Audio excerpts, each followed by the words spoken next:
찬송가 285장입니다. 예전 찬송가는 209장입니다.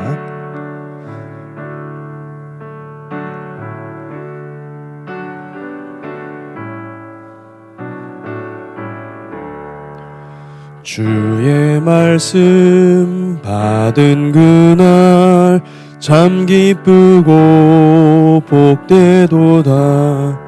이 기쁜 마음 못 이겨서 온 세상에 전하노라. 기쁜 날 주 나의 죄 다 씻은 날 늘 깨어서 기도하고 늘 기쁘게 살아가리. 기쁜 날 주 나의 죄 다 씻은 날 이 좋은 날 내 천한 몸 새 사람이 되었으니 이 몸과 마음 다 바쳐서 영광의 주를 섬기리. 기쁜 날 주 나의 죄 다 씻은 날 늘 깨어서 기도하고 늘 기쁘게 살아가리. 기쁜 날 주 나의 죄 다 씻은 날 새 사람 된 그날부터 평안한 마음 늘 있어서 이 복된 말 전하는 일 나의 본분 삼았도다. 기쁜 날 주 나의 죄 다 씻은 날 늘 깨어서 기도하고 늘 기쁘게 살아가리. 기쁜 날 주 나의 죄 다 씻은 날. 아멘. 기도하겠습니다. 하나님 아버지 감사합니다. 이 아침에 주님 앞에 나아갑니다. 주님, 우리를 일깨워 주시고 하나님 아버지 이 시대를 위해서 또 이 세계를 위해서 복음화를 위해서 또 예수 그리스도 증거를 위해서 이스라엘을 위해서 그리고 또 대한민국을 위해서 함께 기도할 수 있게 해주시니 감사합니다.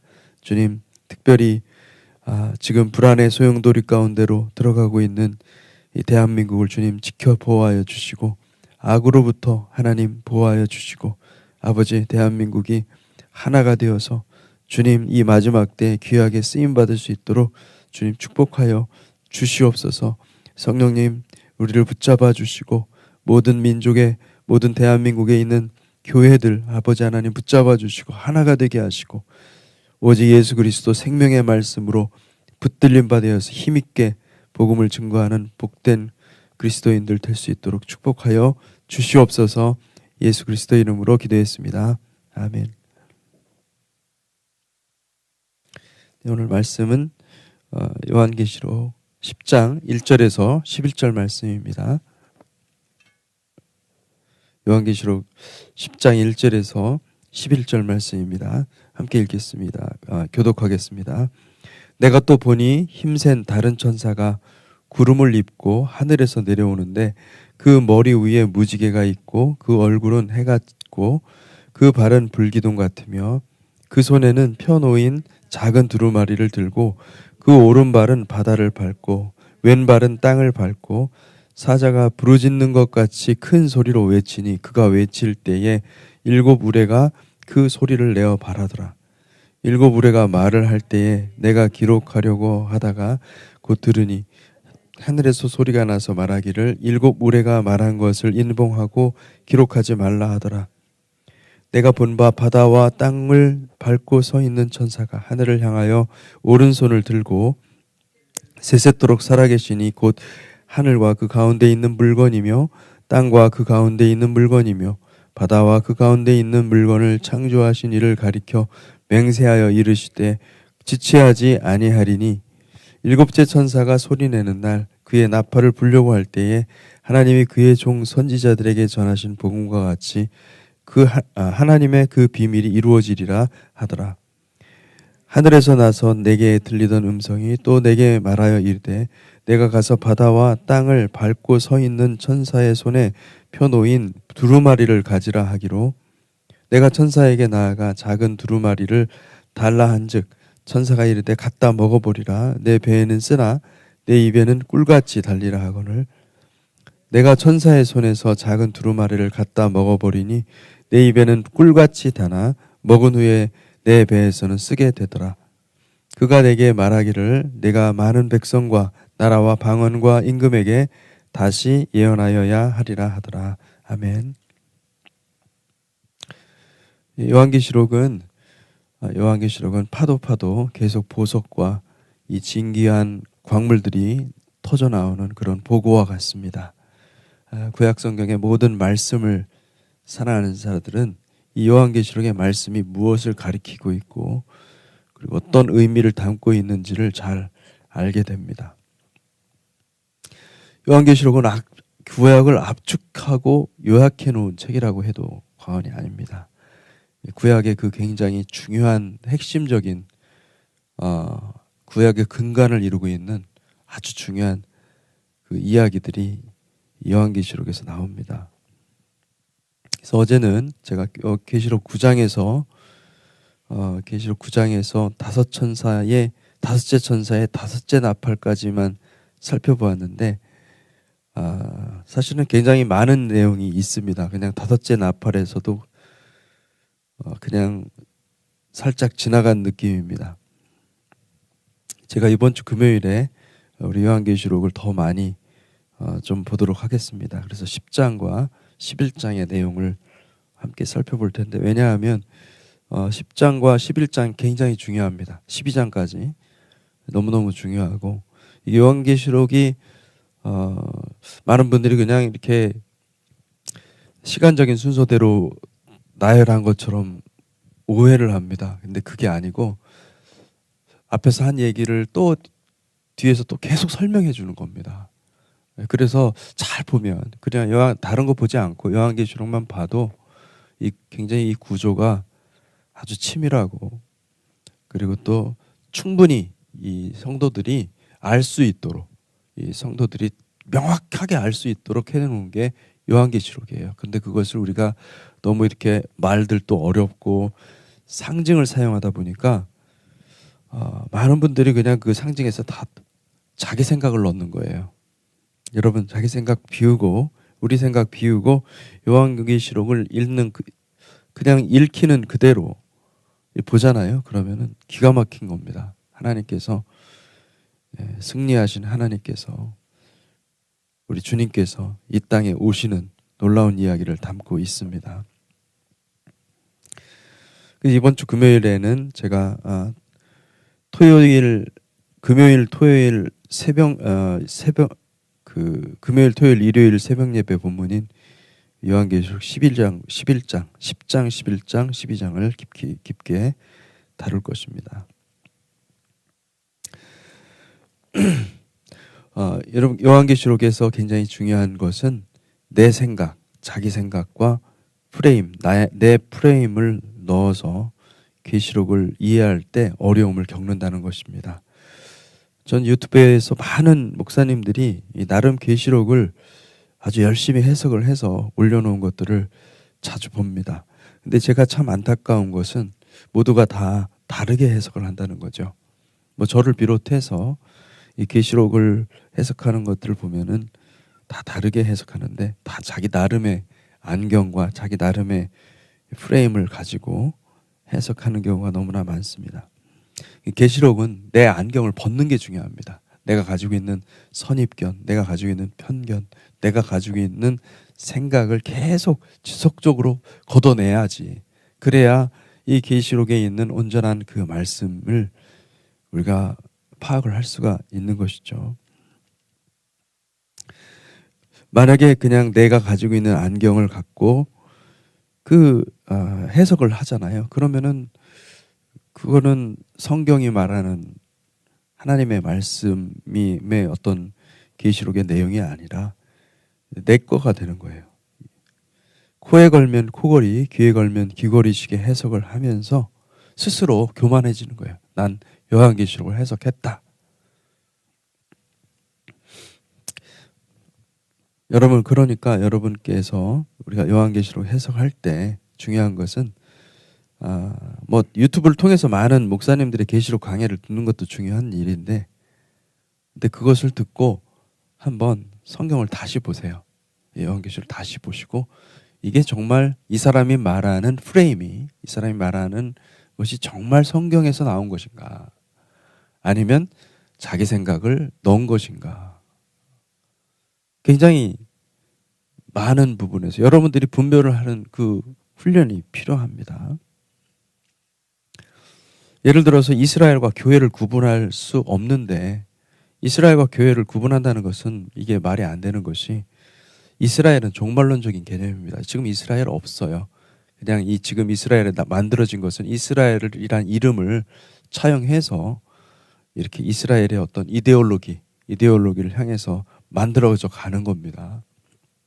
우리가 이스라엘을 지원하는 이유는 그게 결국엔 정말 성경적으로 종말론적 이스라엘을 구성하는 이 발걸음이 되기 때문에 우리가 그렇게 기도하고 간구하는 것이지, 지금이 회복된 이스라엘이 아니에요. 회복된 이스라엘은 이스라엘 회복 물어보지 않습니까? 제자들이 언제? 근데 주님께서 말씀하시기를 때와 기한은 너희가 알 바가 아니다. 넌 오직 복음을 들고 계속해서 복음을 들고 나가라, 이 말씀을 하시거든요. 근데 지금까지도 그것이 유효한 것입니다. 그거는 하나님이 회복하시고 하나님께서 하실 것입니다. 우리가 기도를 통해서 이스라엘의 회복을 위해서 기도해야 될 줄로 믿습니다. 근데 이스라엘과 교회를 따로 어떤 독립된 어떤 개체로 볼 수 없습니다. 우리 교회는 이스라엘을 구원해야 될 사명이 있습니다. 이스라엘을 회복해야 될 사명이 있는 것이죠. 그렇게 구분한다거나 또는 휴거를 지나치게 강조한다거나 현재 일어나는 사건들을 본문에 억지로 끼워 맞추는 것을 정말로 주의하시기 바랍니다. 한 이레, 다니엘서에 보면 한 이레가 나오죠. 근데 한 이레를 계시록에 맞추려고 하는 해석 조심하십시오. 여러분, 계시록은 한 이레가 아니라 한 이레의 반, 즉 3년 반만 나옵니다. 한 이레가 안 나옵니다. 한 이레의 이야기 중에서 3년 반, 적그리스도가 짐승이 지배하던 그 시간만 이렇게 기록이 되어 있습니다. 자기 프레임을 가지고 그것으로 자기 프레임으로 계시록을 해석하기 시작하면요, 해석이 안 나옵니다. 그리 시간과 일정을, 타임라인을 다 정할 수 있다고 생각하는데 타임라인에 관심이 없습니다. 계시록은 타임라인에 관심이 있는 것이 아니라, 계시록은 이 마지막 때에 성도들이 어떻게 준비되고, 그리고 또 마지막 때 예수 그리스도께서 승리하시는데, 승리 가운데 임하시는데 성도들이 어떻게 그 전쟁에서 이기게 되는지, 이것을 정확하게 보여주기 때문에 굉장히 여러분들이 다 이렇게 성경을, 계시록을 보면서 다른 프레임으로 보면요, 다르게 보여져요. 정말로 주의해야 되고, 계시록 해석하는데 여러분 정말 분별력이 있기를 축복합니다. 아멘. 오늘 여섯째 천사의 여섯째 나팔을 조금 더 살펴보려고 합니다. 계시록 9장 12절 첫째 화는 지나갔으나 보라 아직도 이후에 화 둘이 이르리로다. 이 말씀은 이 8장에 독수리가 날면서 선포한 말씀이 생각납니다. 8장 13절 내가 또 보고 들으니 공중에 날아가는 독수리가 큰 소리로 이르되 땅에 사는 자들에게 화가 있으리니 이는 새 천사들이 불어야 할 나팔 소리가 남아 있음이로다 하더라. 요한계시록은 독수리 같은 조연들의 활약이 대단합니다. 이런 조연들이 있는 것은 계시록을 볼 때 감칠맛 나게 하고 무엇이 중요한 대목인지 우리에게 관심과 이목을 집중시키는 그런 역할을 하고 있죠. 이 첫째 화가 지나갔습니다. 이 첫째 화의 핵심은 말세에 고통하는 때가 온다. 근데 이 고통의 배후에는 무저갱에서 나온 황충들의 강력한 미혹이 있다는 것이죠. 이 무지막지한 이 황충들에게 미혹을 당하면 그들은 하나님의 말씀을 거역하고 회개하지 못하는 무시무시한 화가 임하는 것입니다. 이 5달 동안 이들이 고통을 당한다는 것은 하나님께서 5은 여러분 성경에서 은혜를 상징합니다. 우리 오순절은 하나님께 처음 열매를 갖다 드리는 50일의 기간을 말하는 것이죠. 오순절 하나님의 은혜에 감사해서 하나님 앞에 올려드리죠. 근데 은혜의 기간을 하나님께서 그레이스 피어리드를 하나님께서 주셨는데 그 그레이스 피어리드 이 은혜의 기간 동안에 그들이 회개를 하지 않는 거죠. 그들이 고통당하는 것은 5달 동안 이들이 고통을 당한다는 것은 하나님께서 은혜의 기간을 주시면서 하나님의 말씀을 선포했는데도 불구하고 그들은 말씀을 받지 않고 회개하지 않았기 때문에 그들의 영혼이 마치 우는 사자와 같이 사탄에게 사로잡혀서 회개할 수 없는 지경에 이른다는 것입니다. 그러므로 이 고통은 영적인 고통이고 하나님의 말씀은 우리의 내면을 수술합니다. 그러나 이들은 자아가 너무 강해서 하나님의 말씀으로 받지 않는 것이죠. 그들을 죽이지는 못하게 하시고 5달 동안 괴롭게만 하게 하시는데 이 괴롭게함은 전갈이 사람을 쏠 때의 괴롭게함과 같더라. 그날에는 사람들이 죽기를 구하여도 죽지 못하고 죽고 싶으나 죽음이 그들을 피하리로다. 전갈이 괴롭게 하는 것 같잖아요. 그죠? 여기서는. 맞습니다. 전갈이 왔기 때문에 그러니까 그 황충들의 괴롭힘을 받았기 때문에 그렇게 받았지만은 11장을 보잖아요. 11장을 보면 11장 여러분들이 한번 보세요. 11장을 보면은 11장 10절을 한번 보십시오. 이 두 선지자가 땅에 사는 자들을 괴롭게 한 고로 땅에 사는 자들이 그들의 죽음을 즐거워하고 기뻐하여 서로 예물을 보내리라 하더라. 그러니까 이 땅에 사는 자들을 괴롭게 한 자들은 두 선지자라고 나와 있는데 두 선지자가 말씀을 선포했기 때문에 그들이 괴로운 거예요. 그러니까 이게 여러분 미혹된 사람들은 하나님의 말씀을 받기 어렵습니다. 여러분 하나님의 말씀은 찌르는 칼 같아서 우리가 잘 받으면 우리의 영혼이 변화가 되지만은 우리의 영혼이 만약에 그 말씀을 잘 받지 않고 그냥 내 내면이 내 자아가 견고한 상태로 그대로 있으면요 괴로운 거예요. 예. 인생 자체가 괴로운 거예요. 예. 그리고 오히려 이 말씀을 전한 사람을 미워하게 되고 그 크리스천들을 죽이려고 하고 그렇게 되는 거예요. 근데 이 마지막 때는 그런 현상들이 일어난다라는 것을 얘기해 주고 있는 것입니다. 똑같은 말을 사용했어요. 여기 원문에도. 그래서 9장 5절에서 6절 그렇게 말을 하고 있죠. 괴롭게 하면 전갈이 사람을 쏠 때 괴롭게 한 것 같더라. 그날엔 사람이 죽기를 구하여도 죽지 못하고 죽고 싶으나 죽음이 그들을 피하리로다. 차라리 신명기 28장은 축복입니다. 저주, 거기에 많은 저주를 기록하고 있지만은 그 신명기 28장의 목적은 뭐냐면 이 저주를 너희들이 실제로 경험하면 하나님의 약속의 말씀을 기억하라는 거예요. 돌이키라는 거예요. 그러니까 이것은 저주가 회개를 향해 이 목표가, 이 저주의 목표는 회개였습니다.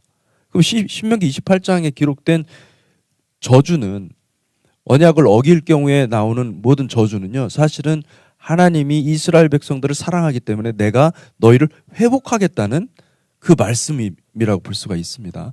근데 이 다섯째 나팔에 오는 이 화는요, 무서운 겁니다. 이거는 진짜 화입니다. 이거는 돌이킬 수 있는 게 아니에요.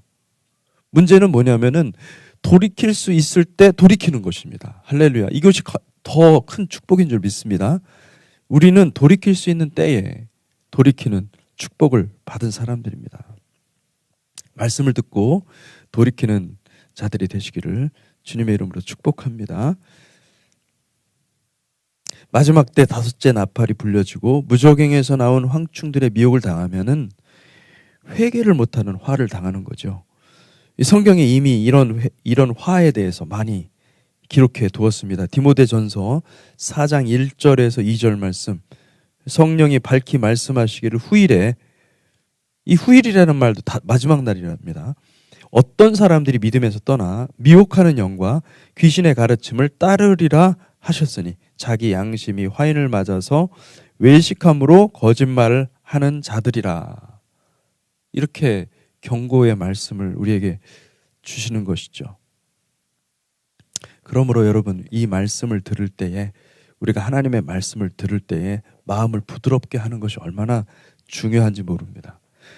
여러분, 가장 큰 축복의 이 말씀을 받을 때에 여러분 아멘 받으시기를 축복합니다. 말씀을 다른 사람들에게 적용하지 말고 오직 자기 자신에게 적용하는 자들이 되시기를 축복합니다. 양심의 화인이 찍힌 사람들은 하나님의 말씀을 그대로 받지 않습니다. 아니, 엄밀히 말하면 하나님이 초자연적으로 그들의 눈을 막아서 말씀을 정확히 받지 못하게 하시는 것으로 볼 수 있습니다.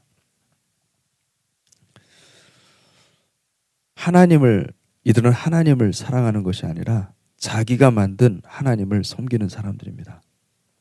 여러분, 우리의 영적인 상태가 어떠한지 날마다 점검해야 됩니다. 우리가 겸손한지, 하나님의 음성을 듣고 순종하려고 하는 마음이 있는지 항상 살펴보시기를 축복합니다.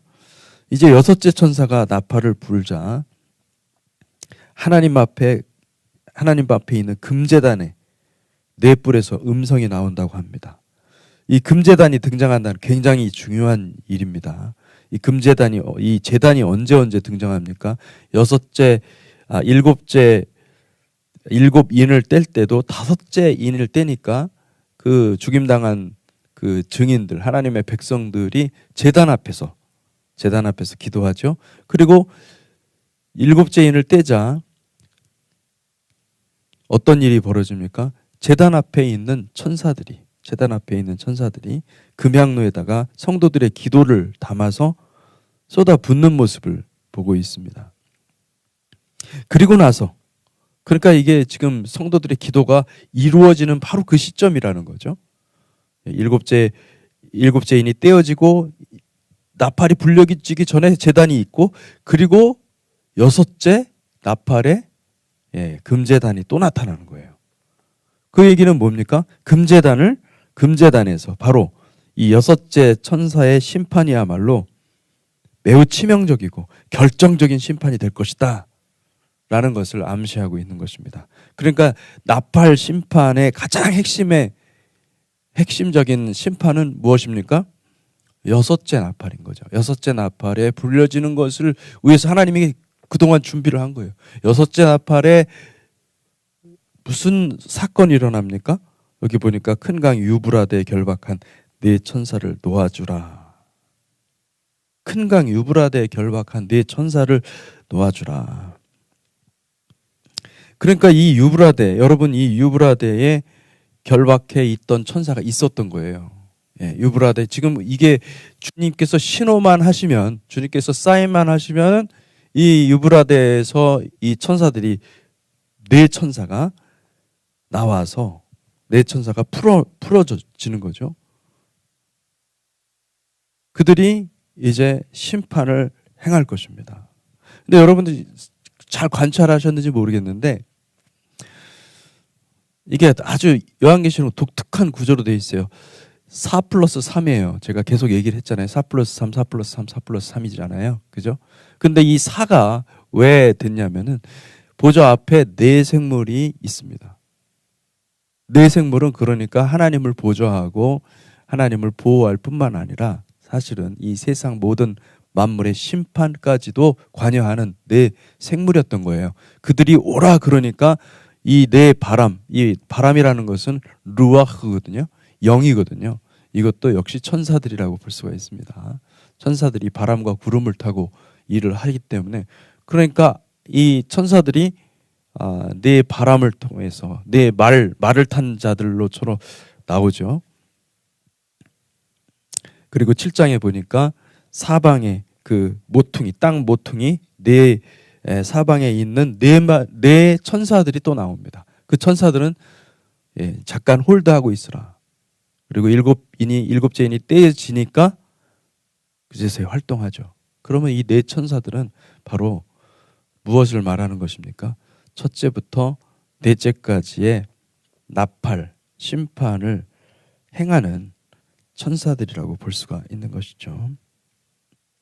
마찬가지로 유브라데 강에서 묶여 있던 이 네 천사들은 어떤 일들을 하느냐? 어떤 일들을 하겠습니까? 이들은 첫째부터 넷째까지의 대접, 그것을 쏟아붓는 일들을 할 것입니다.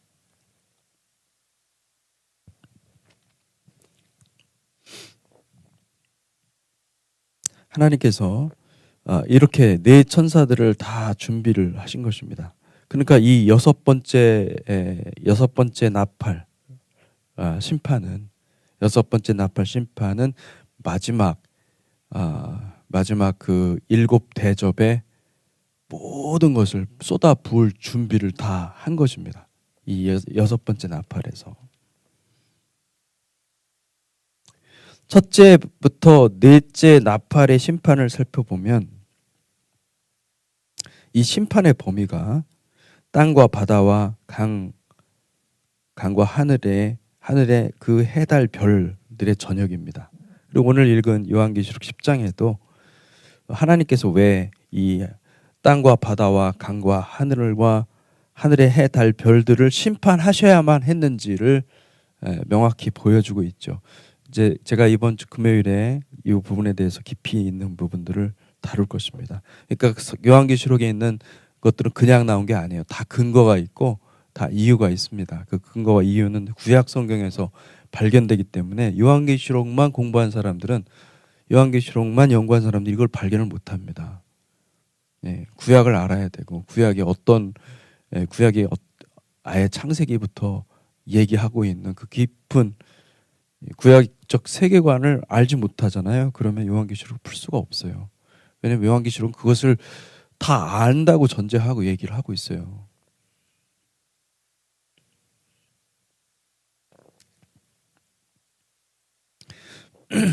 여러분 유브라데 강이 유프라테스죠. 유브라데 강이 왜 중요한가? 유브라데 강을 왜 하나님께서 여기에 포커스를 하시는가?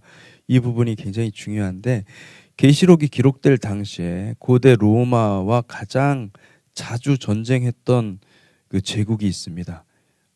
유브라데 강 건너편에 파르티아, 이스라엘 쪽으로 봤을 때는 동쪽입니다.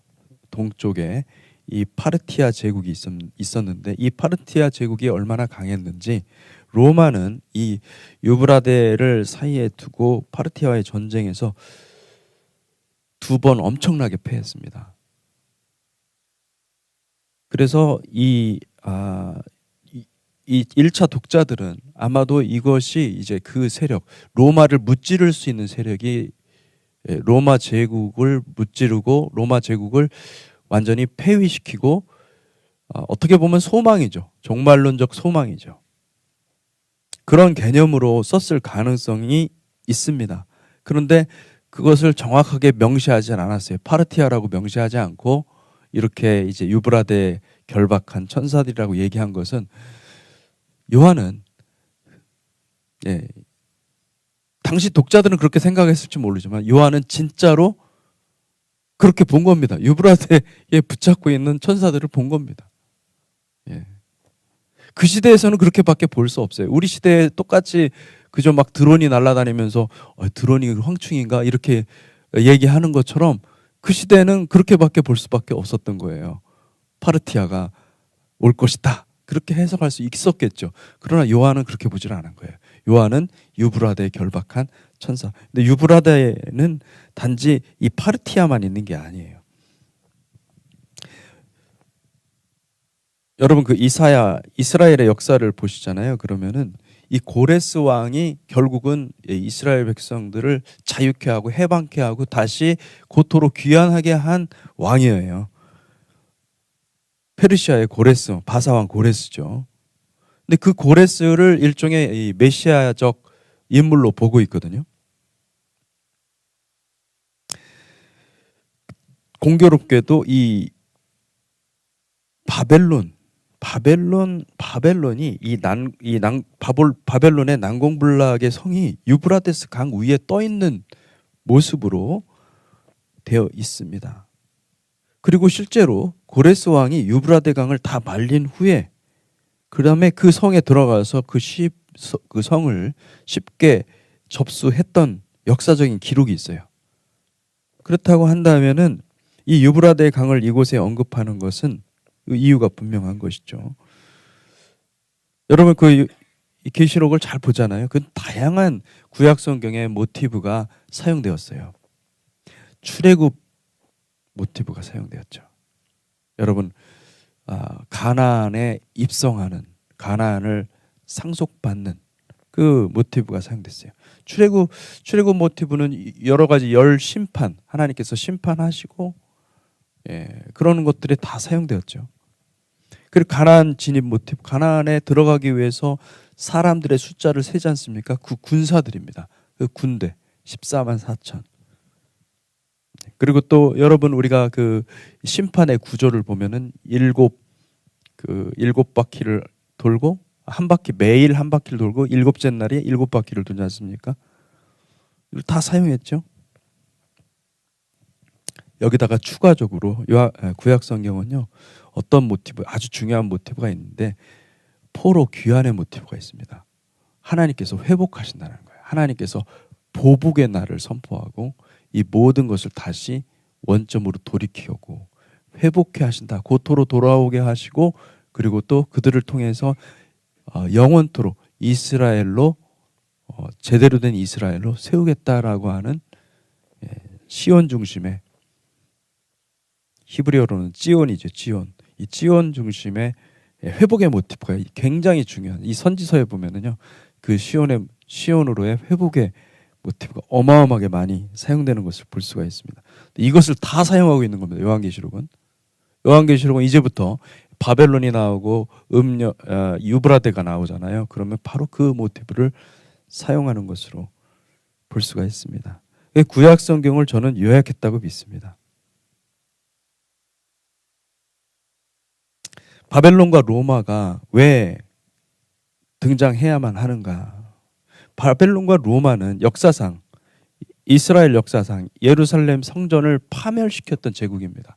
성전을 없이 한 제국은 둘밖에 없습니다. 바벨론과 로마. 바벨론이 성전의 모든 기물을 다 파괴하고, 성전을 다 파괴했을 뿐만 아니라 그 안에 있는 기물을 다 가져갔습니다. 바벨론이. 로마는 어떻게 했습니까? AD 70년에 보면 로마가 완전히 그냥 그 예수님의 예언대로 돌 위에 돌 하나 남지 않도록 그 안에 있는 금을 다 빼갔어요.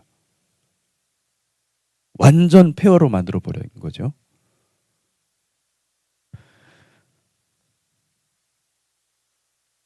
자, 그러면 이것은 무슨 말이냐? 이것은 하나님이 신원하시겠다는 겁니다. 하나님이 보복하시겠다는 거예요. 내가 거할 집을 파괴해? 내가 너희를 가만둘 거야? 가만둘 것 같아? 아니야. 나는 너희를 끝장낼 거야. 그 얘기를 하는 거죠.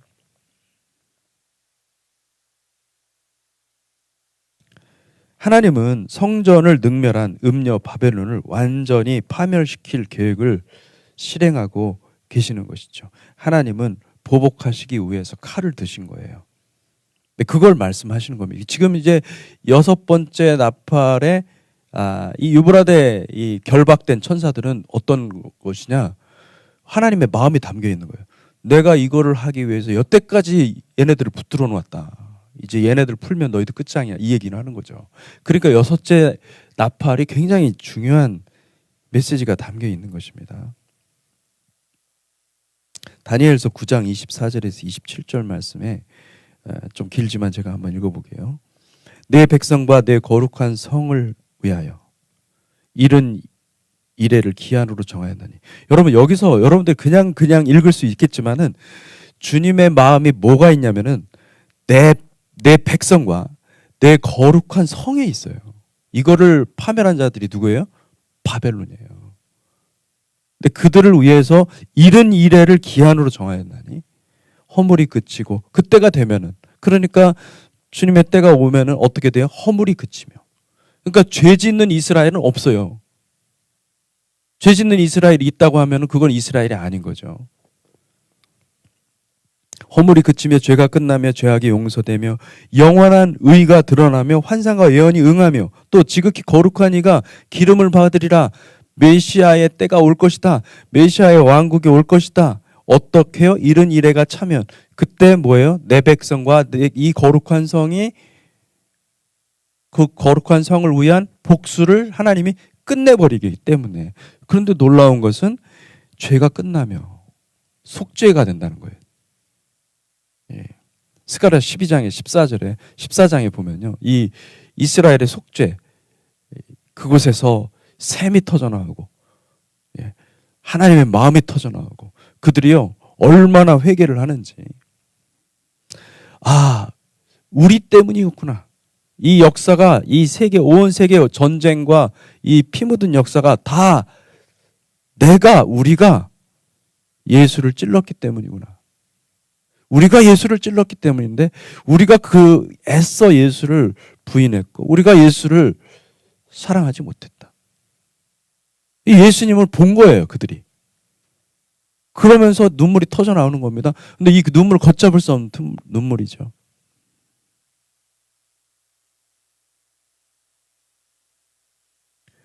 여러분, 우리는 기도하는 것, 저는 이제 우리의 기도가 하나님 앞에 떨어지지 않는다고 믿습니다. 하나님께서 반드시 우리 기도를 들으시고 마지막 날에 이스라엘을 회복하실 것을 믿습니다.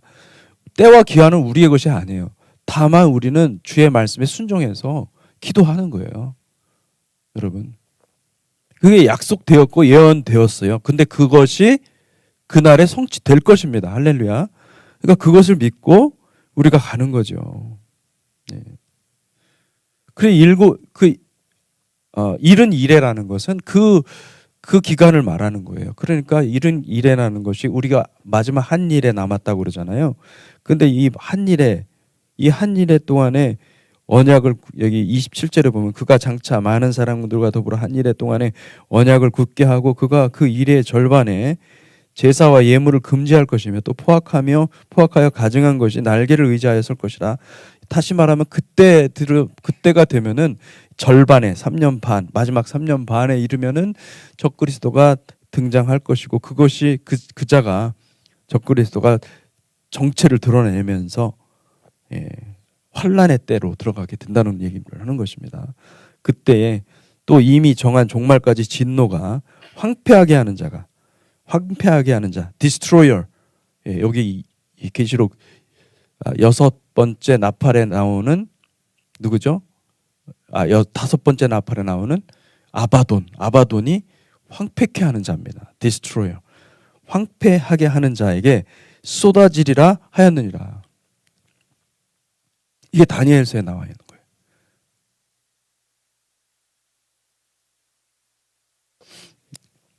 내 천사가 놓였으니 그는 그년 월 일시에 이르러 사람 3분의 1을 죽이기로 준비된 자더라. 시간이 많이 갔으므로 여러분, 오늘은 특별히 여러분 한국을 위해서 기도해 주시기 바랍니다. 한국은 지금 굉장한 소용돌이 속에 들어가고 있습니다. 여러분, 그 한국이, 저는 제가 대한민국 사람이라서 그런 게 아니라 하나님은 한국을 정말 축복해 주셨어요. 다른 어떤 민족보다도 많은 축복을 주셨어요. 진짜 이 시대에 대한민국 사람으로 있다는 것이 저는 정말 영광스럽다고 생각합니다. 기도를 해야 돼요. 이게 대한민국 하나님께서 사용하셔야 됩니다. 아니 그러니까 사용하시려고 저는 대한민국을 보존한 줄로 믿습니다. 하나님께서. 우리는 다 사실 어떻게 보면은 일제시대 때 다 망했지 않습니까? 근데 하나님이 회복해 주신 거거든요. 이승만 대통령을 통해서. 왜 이렇게 회복시켜 주셨는가?